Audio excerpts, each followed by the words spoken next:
Good morning children पिलामाने आज तुम class माने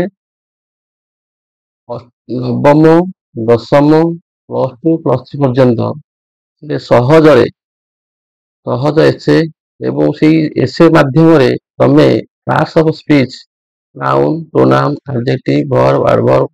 कंजक्शन प्रीपोजिशन ये सब जानियो तमे प्रथम आगो चिन्ह तुमको इंग्रजी रे जो असुविधा होची प्रथम आगो तुमे चिन्हिबो कोटा को पाठ स्पीच चिन्हिला ପରେ ଆସ୍ତେ ଆସ୍ତେ ଆମର ଲେଖିପାରିବ ଭଲ ଲେଖିପାରିବ ଭଲ କି କହିପାରିବ ପ୍ରଥମେ ଦେଖ ଆଜି ଦେଖ ଆମେ ଯେ ଟ୍ରି ବିଷୟରେ ପଢିବା ଗଛ ବିଷୟରେ ଆଗ ତମେ ମୁଁ ବାକ୍ୟ ଗୁରା ପଢୁଛି ଦେଖ ପଢି ସାରିଲା ପରେ ତମେ ବୁଝିବ ବୁଝିଲା ପରେ ତମେ ଦେଖିବ କୋଉଠି ନାଉନ କୋଉଠି ପ୍ରୋନାଉନ ଦେଖ a tree is a tall ଆଗ ଦେଖ ପଢି ଦିଅ ବାକ୍ୟଟା କୋଉଠି a tree is a tall plant ଗଛ ଗୋଟିଏ ଉଚ୍ଚ ଉଦ୍ଭିଦ ଏଇଠି ଦେଖ ଅଛି ଆର୍ଟିକଲ ଯୋଉ ଏ ଆଣ୍ଡ ଦି ଅଛି କହିଲୁ ଏ ଆନ୍ ଇନଡେଫିନାଇଟ ଆର୍ଟିକଲ ଦି ହେଲା ଡେଫିନାଇଟ ଆର୍ଟିକଲ ଏଇଟା ହେଲା ଆର୍ଟିକଲ ଥ୍ରୀଟା ହେଲା ନାଉନ ତା ଡାହାକ ଯୋଉଟା ଅଛି ଗୋଟେ ୱାର୍ଡ ଡାହାକ ଯୋଉଟା ଅଛି ସେଟା ପାର୍ଟ ଅଫ ସ୍ପିଚ ଆର୍ଟିକଲ ଥ୍ରୀଟା ହେଲା ନାଉନ ବିଶେଷ୍ୟ ଟଲ୍ ହେଲା ଆଡଜେକ୍ଟିଭ ଡେଙ୍ଗା ପ୍ଲାଣ୍ଟ ହେଲା noun a tree is a tall plant ଏଠି ତମେ ଜାଣିଲ କଣ ଆର୍ଟିକଲ ପାଇଲ ନାଉନ ପାଇଲ ବିଶେଷ୍ୟ ପାଇଲ ଯେହେତୁ ହେଲା ବିଶେଷଣ ପାଇଲ ନାଉନ ପାଇଲ ଦ୍ୱିତୀୟ ହେଲା ତେଣୁ ଗଛ ଗୋଟିଏ ଉଚ୍ଚ ଉଦ୍ଭିଦ ଏଠି has a strong stem call A trunk ଏହାର ଗଛର ଗୋଟିଏ ଅଛି ମଜବୁତ ତାର ଯୋଉ ଡାଳ ଶାଖା ଯୋଉଟାକୁ କହନ୍ତି ଆମେ କହୁଛେ ଗଣ୍ଡି ଗଛର ଗୋଟେ ମଜବୁତ ଡାଳ ଯୋଉଟା କହନ୍ତି ଷ୍ଟେମ୍ এটা কহନ୍ତି ପାଖ ଗଣ୍ଡି এটা କଣ ଦେଖ ଇଟ୍ ହେଲା ପ୍ରୋନାଉନ ସର୍ବନାମ ଇଟା ହିଁ ସ୍ତ୍ରୀ ବଦଳରେ ବସିଛି ପ୍ରୋନାଉନ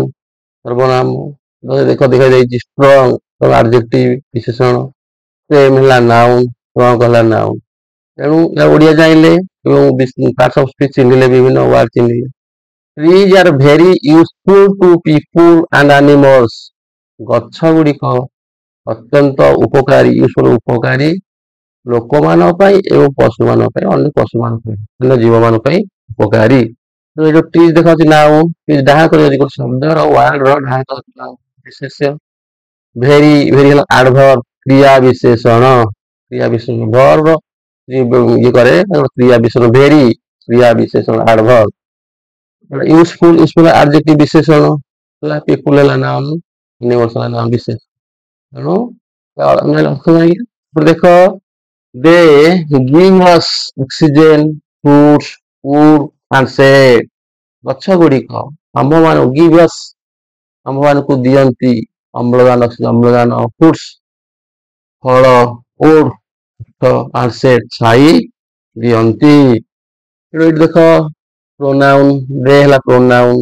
give ହେଲା verb କ୍ରିୟା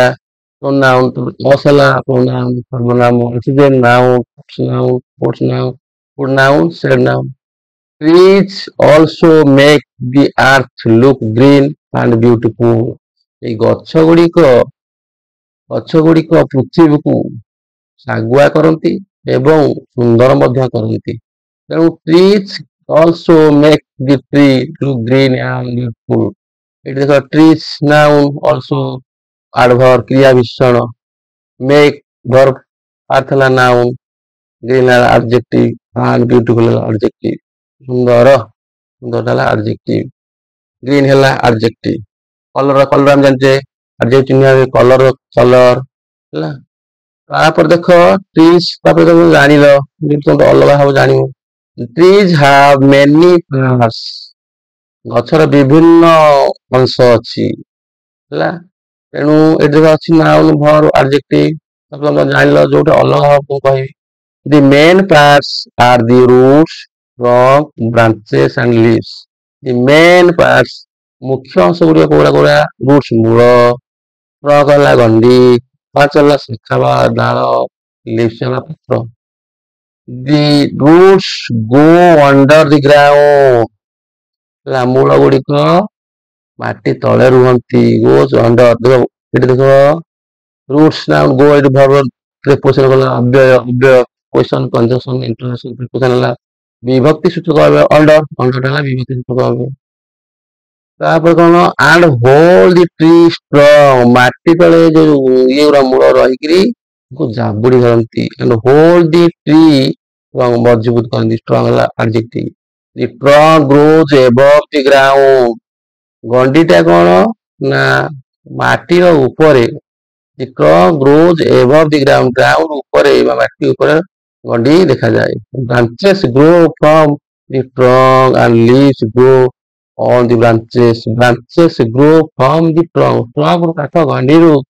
ବ୍ରାଞ୍ଚ ଗୁଡିକ ବା ଶାଖା ଗୁଡିକ ବାହାରେ from ହେଲା preposition above ହେଲା preposition ଯୋଉ ଶବ୍ଦର ଡାହାଣକୁ ଯୋଉଟା ଅଛି ସେଟା parts of speech inner word ତାପରେ leaves grow on the branches ପତ୍ର ଗୁଡିକ ବଢନ୍ତି କୋଉଠି ନା ଶାଖାରେ ବଢନ୍ତି preposition ଅଛି noun ଅଛି verb ବା grow verb main verb ତାପରେ ଦେଖ trees help us in many ways ଗଛ ଗୁଡିକ ଆମ୍ଭମାନଙ୍କୁ ସାହାଯ୍ୟ କରନ୍ତି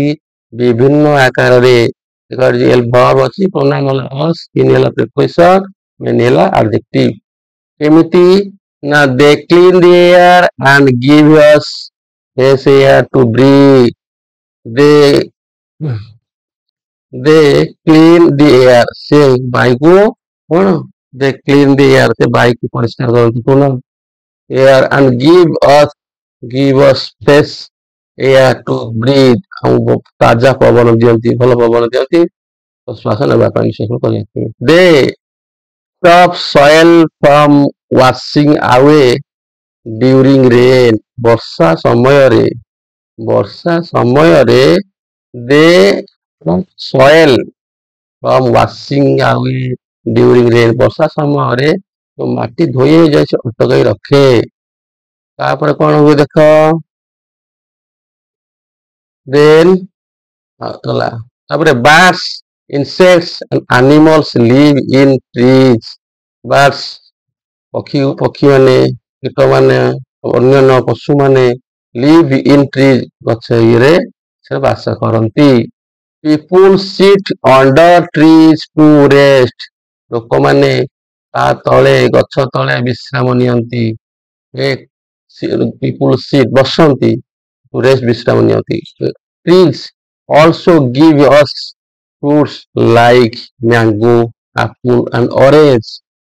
trees also give trees ଗଛ ଗୁଡିକୁ ଦିଅନ୍ତି କଣ ଫଳ ଦିଅନ୍ତି ଏବଂ ଫଳ ଯଥା କଣ ମ୍ୟାଙ୍ଗୋ ଆମ୍ବ apple ଦିଅନ୍ତି ସେଓ ଦିଅନ୍ତି ଏବଂ କମଳା ଦିଅନ୍ତି ଦେଖ ଏଠି also ହେଲା adverb pronoun ସେଟା ସବୁ ଅଛି like ହେଲା preposition ତାପରେ we must take care of trees ଆମେ ନିଶ୍ଚିତ ଭାବେ ଗଛ ଗୁଡିକର ଯତ୍ନ ନେବା ଦେଖ ଏଠି we ହେଲା pronoun ହେଲା ସର୍ବନାମ must ହେଲା modal verb will would shall should may can could ଯୋଉଟା ଅଛି modal verb ସେଇଟା ହେଲା modal verb verb ଗଲା preposition ଗଲା ତାପରେ we should not cut trees ଆମେ ମାନେ ଗଛ କାଟିବା ଉଚିତ without a reason କୌଣସି କାରଣ ପାଇଁ ଗଛ କାଟିବା ଉଚିତ ନୁହେଁ ତେଣୁ ଏଠି ଦେଖ modal verb ଅଛି adverb ଅଛି verb ଅଛି noun ଅଛି without ହେଲା preposition a ହେଲା article reason ହେଲା noun cutting too many trees causes problems ବହୁତ ଗଛ କାଟିଦେଲେ cutting ହେଲା ଗୋଟେ verb ଜାଣିଛି କିନ୍ତୁ verb cutting ହେଲା gerund too ହେଲା adverb many adjective trees ହେଲା ବହୁତ ପ୍ରୋବ୍ଲେମ କରେ ବିନା କାରଣରେ ଗଛ କାଟିବା ସମସ୍ୟା ହୁଏ it can lead to less rain ଯଦି ଗଛ କାଟିବ ତାହେଲେ କଣ ହବ କମ ବର୍ଷା ହବ and more heat ଅତ୍ୟଧିକ ଉତ୍ତପ୍ତ ହବ adjective ଦେଖ କୋଣ ଅଛି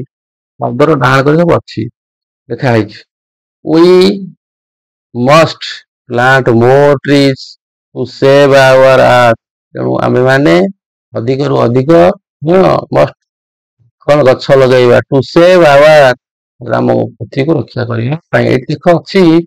we pronoun ଦେଲା modal verb plant ହେଲା verb plant ଏଟା plant ର verb ଏଠି adjective noun ସେ verb our ହେଲା possessive adjective our ଆମ ମାନଙ୍କର ହେଲା noun In conclusion, ଶେଷରେ ବା ଉପସଂହାର ବା ଶେଷ କଥା ହେଲା କଣ? ଶେଷ ସିଦ୍ଧାନ୍ତ ହେଲା କଣ? In conclusion, trees are our ଗଛ ଗୁଡିକ ଆମର ବନ୍ଧୁ ଅଟନ୍ତି। ଏଠି କଣ ଆଉ କଣ ହେଲା? କ୍ୱେଶ୍ଚନ ଜାଣିଲ, ନାଉନ ଜାଣିଲ, or possessive adjective ଜାଣିଲ। They give us many things, ଆମକୁ ବହୁତ ଜିନିଷ ଦଉଛନ୍ତି। And we must protect them and grow more trees for a better future. ତେଣୁ we must protect them, ଆମେ ତାଙ୍କୁ ରକ୍ଷା କରିବା, ରଖିବା, and grow more, ବଢେଇବା, more trees, ଅଧିକରୁ ଅଧିକ ଗଛ ବଢେଇବା, for a better future, ଭଲ ଭବିଷ୍ୟତ ପାଇଁ ବଢେଇବା। ଏତେ ଦେଖ ଅଛି, verb ଅଛି, adjective ଅଛି, noun ଅଛି, preposition ଅଛି, article ଅଛି, adjective ଅଛି। ତେଣୁ ଆମେ ଏଇ ଗଛ ବିଷୟରେ ଆମେ ସହଜରେ ସହଜ ସରଳ ବାକ୍ୟରେ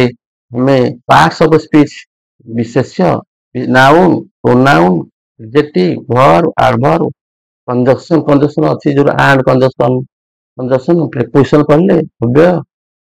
ଏସବୁ ଅଛି। ତେଣୁ ଆମେ ଏମିତି ତମେ ଆସ୍ତେ ଆସ୍ତେ ତମକୁ ଆଗାମୀ ଭିଡିଓରେ ତମକୁ ଦିଆଯିବ ଏ ଯୋଉ ଏସେ, ଲେଟର, ଆପ୍ଲିକେସନ, ପାରାଗ୍ରାଫ, ତାରି ମାଧ୍ୟମରେ ତମେ ଇଂରାଜୀ ବ୍ୟାକରଣର ବିଭିନ୍ନ ଟର୍ମ ଜାଣିବ, କେମିତି ୟୁଜ ହୁଏ ଜାଣିବ। ଜାଣିଲା ପରେ ତମେ ଭଲ ବାକ୍ୟ ଲେଖିପାରିବ, ଭଲ ବାକ୍ୟ କହିପାରିବ। ତାହେଲେ ତମେ ଆଗେଇ ପାରିବ, ଇଂଲିଶରେ ତମକୁ ଆଉ ଡର ରହିବ ନାହିଁ। ତେଣୁ ଏଇ ଏସେଟିରୁ ତମେ, ଏଇ ରଚନାଟିରୁ ବା ପ୍ରବନ୍ଧଟିରୁ ତମେ